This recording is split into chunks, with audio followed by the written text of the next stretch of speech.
Romeo and Juliet, Act 1, Scene 5 discussion. All right, so we've got Romeo and his crew on the way to the Capulet party. And then Act 5 actually starts off with like some serving men getting ready for the party. It's meant to be a comical effect on stage. And then we have Lord Capulet welcoming people into the party, just some small talk, some small banter. And then we have people dancing at the party. It's a masquerade, so remember, people are wearing masks. That's why Romeo's not really going to go noticed at all as a Montague, or so we think. And so Romeo actually, like, I want you to imagine like the camera spanning over to Romeo when they get there at the party, and he sees this girl dancing.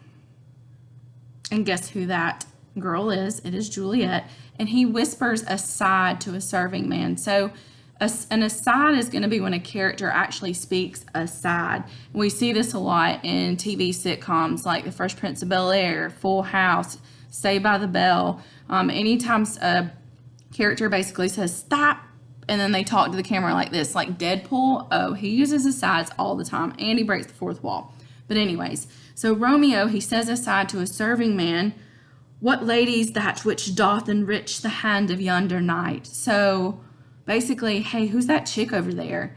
And the serving man says, I don't know who it is. And then Romeo talks to himself, and then he says, y'all, this is a beautiful pickup line. So guys, hope you're listening.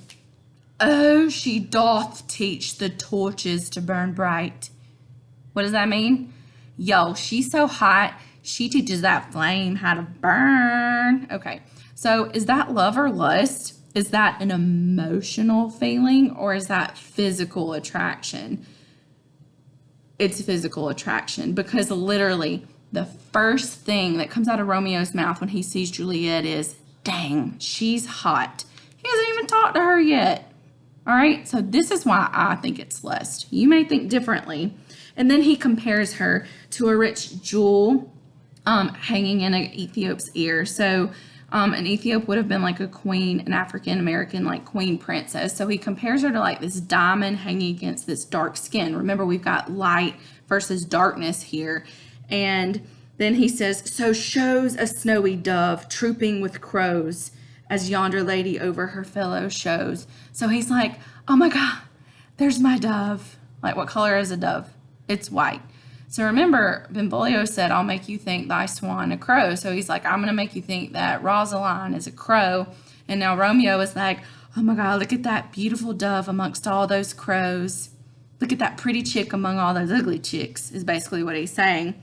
And then he says, "The measure done, I'll watch her place of stand, and touching hers make blessed my rude hand. Did my heart love till now? Forswear its sight, for I never saw true beauty till this night." Does anybody else see a problem with this? Romeo is saying, oh, I have never loved until now. Hello, you were just grieving over Rosaline, who would not love you, Romeo. And then while Romeo is talking out loud, guess who hears him? Tybalt. Remember hot-headed, pugnacious Tybalt. He says, "I hear a Montague, and I think it's that Romeo." And so Tybalt changed the camera over to Tybalt. Tybalt goes to Lord Capulet, and he's like, "Uncle, Romeo Montague is here." And then Lord Capulet's like, "Don't do anything stupid. It's a party. We're having fun. Don't ruin the fun, Tybalt." And he's like, "Oh, but it's a Montague, and I hate Montagues, and you know how we're supposed to dislike Montagues." And then Lord Capulet says something interesting. He says, "Oh, Romeo, Verona talks so nicely of Romeo. I wouldn't do him any disparagement." So Juliet's dad is saying that Romeo's okay, which is going to be important later, because when Romeo and Juliet decide to like secretly get married, neither one of them consult their parents about it. They just assume it's not okay. Okay. Anyways, so basically Tybalt gets pushed aside by Lord Capulet, but remember, Tybalt is going to want to seek vengeance against Romeo somehow. He's not just going to let this slide. So Tybalt walks away, and then Romeo and Juliet meet for the first time. Are we excited yet? All right, so this was part 1 of scene 5. I'm gonna cut this video short and then I'll post another video of when they actually meet in Act 5.